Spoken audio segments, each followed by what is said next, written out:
Lesson 10.2 is called Matrix Multiplication. In this lesson, we'll evaluate what it takes to multiply matrices together, and we'll walk through the process of making that happen. Matrix multiplication is just that. Now it's not a scalar, it's actually multiplying two matrices together. And the matrices don't have to be the same dimensions this time. Now what you look at is in order. You take the column, or the number of columns, I should say, of the first matrix, and that has to match the rows in the second, the rows, there we go, the rows in the second matrix.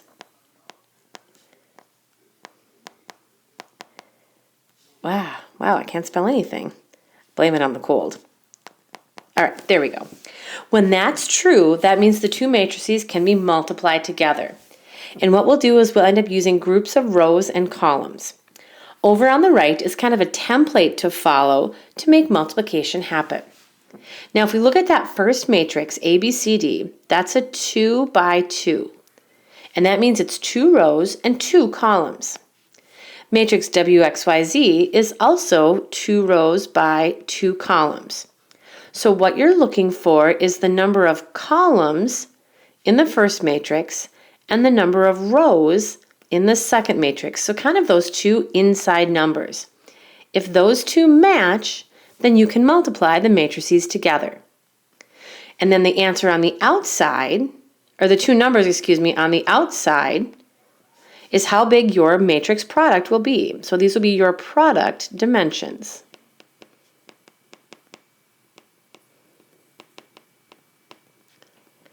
To multiply, we kind of just make a grid. Notice it says the product dimensions are 2 and 2. So that means 2 rows and 2 columns. What I'm going to do is just kind of divide up that matrix product on the right-hand side. Now we have a row and a column. Essentially, what you're going to do is take some smaller products and add them together. When you want that first location, and what I mean by that is row 1, column 1, that grouping right here, and I don't know why that's highlighting. Oh, I'm just going to get rid of it. I can't even get rid of that, you guys. All right, so the spot right here, struggling. The first row and the first column. To get that, you're going to take the elements in the first row of the first matrix and the elements of the first column in the second matrix, so row by column. Notice they take A times W, so they find that mini product. And then they take B times Y and find that mini product, and then add them together. And that's how you get the element for that product. Now in the next column, they just kind of repeat that process. In that next column, now you're row 1, but column 2, that means in the first matrix, you take row 1, and in the second matrix, you take column 2.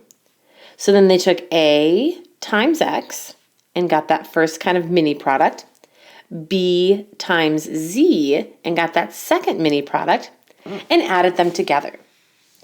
Down below, they just continue that process. So you can circle your rows and columns if you want, or you can just kind of remember that process, and that will alleviate the need to have to erase so many times.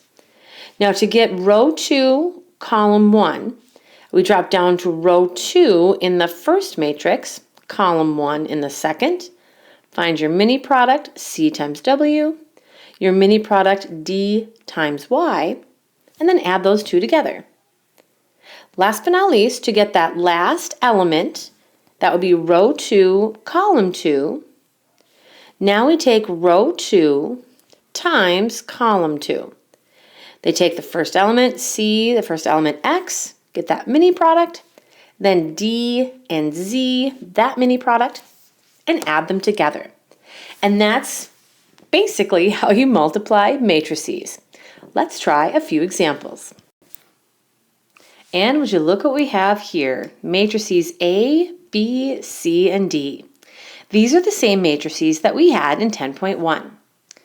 Anytime you're asked to multiply or find a product, the first thing I do is go through and determine the dimensions for each matrix. For example, matrix A has a number of rows and columns. Can you state the dimensions right below it? There are 2 rows and 3 columns. In matrix B, the dimensions are different. Now we have 3 rows and 2 columns. Matrix C has 2 rows and 3 columns. And matrix D has 2 rows and 3 columns. All right, so using that information, let's determine if the product exists. The first product we're looking for is A times B. A, again, is a 2 by 3 matrix, 2 rows, 3 columns. B is a 3 by 2 matrix. The test is to take the columns in the first matrix and the rows in the second matrix. If that numbers match, or if those numbers match, then the product exists. And the 2 numbers on the outside, it's almost like you're making a smiley face, are the dimensions. What that means is our product is a 2 by 2. So what we'll do is we'll just kind of make that grid like we talked about up above. We have row 1, row 2, column 1, column 2. All right, so let's take a look at those matrices up above. To get row 1 in column 1, what we'll do is we'll take all the elements in row 1 and we'll multiply them with the corresponding elements in column 1, and then we'll add them together. So we have 5 times 6, plus -7 times -2 plus 3 times 3. And we'll have to get that answer. So 5 times 6 is 30. -7 times -2 is 14. And 3 times 3 is 9. 30 plus 14 plus 9 is 53. That would be that would be the element for row 1, column 1 in our product, 53. Okay? And then we just repeat that process. So now what I'm going to do is erase what I circled up here. And you wouldn't have to circle anything at all, but I like to just make sure I know exactly what numbers I'm multiplying together. To get row 1, column 2, I'm going to do row 1 again, because I could have left that circled, and then column 2. So see if you can repeat that process. Match up each of the element pairs, multiply them to get a product, and then we'll add them all together. If we take 5 times 5 plus -7 times 0 plus 3 times -4. 5 times 5 is 25. -7 times 0 is 0. And 3 times -4 is -12. If we take 25 plus 0 minus 12, we get 13 for row 1, column 2. All right, you guys pause the video, see if you can do row 2, column 1 and row 2, column 2. When you think you're done, press play and we'll see if we get a match. Let's see how you did. In row 2, column 2, I did my rows and columns and I got a product that equaled 2. And then in row 2, column 2, I did my product, added, and got a total of 28. There is your product matrix for A times B. Our next example has us reversing the order for our product, B times A. If we take a look at our dimensions, remember B is a 3 by 2 matrix, and A is a 2 by 3 matrix. And if you see what's going to happen here, notice the columns in matrix B also match the rows in matrix A. So we know we can take the product. But check this out. The answer when we're done is going to have dimensions 3 by 3. So you want to make this, I don't know, as big as you can make it in the space that you have. We need to figure out, wait for this, you guys. I guess it just needs to be wider than taller to get all those products to fit in there. Oh boy, here we go. We've got row 1, row 2, row 3. So those all come from matrix B. Column 1, column 2, and column 3. And those all come from matrix A. Okay, so row 1 in matrix B, that would be just those first two. So not as many numbers this time. Column 1 from matrix A is these two. So what we'll do is we'll take 6 times 5 plus 5 times 4.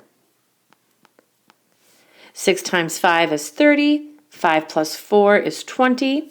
Our solution matrix, I'm just going to put a big equals right there.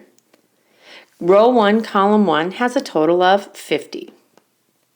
In row 1, column 2, so now what I'm going to do is just erase column 1 and circle, that should be in red, circle column 2. That'll give us that next location.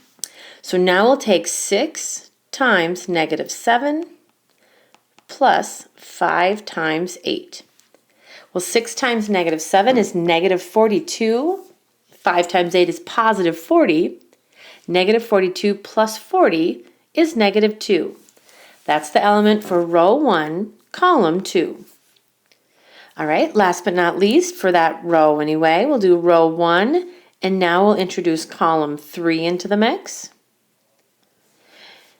And to get our product, we'll take 6 times 3 plus 5 times negative 2. And to get that last location in row 1, 6 times 3 is 18. 5 times negative 2 is negative 10. 18 minus 10 is 8. All right, you guessed it, you guys. I want you to go through and try the rest of it. The more proficient you can be at this, the so much easier your homework will be for tomorrow. So please try rows 2 and 3, and when you're done, press play and we'll see how you did. Rows 2 and 3 should have elements negative 10, 14, and negative 6, and then negative 1, negative 53, and 17.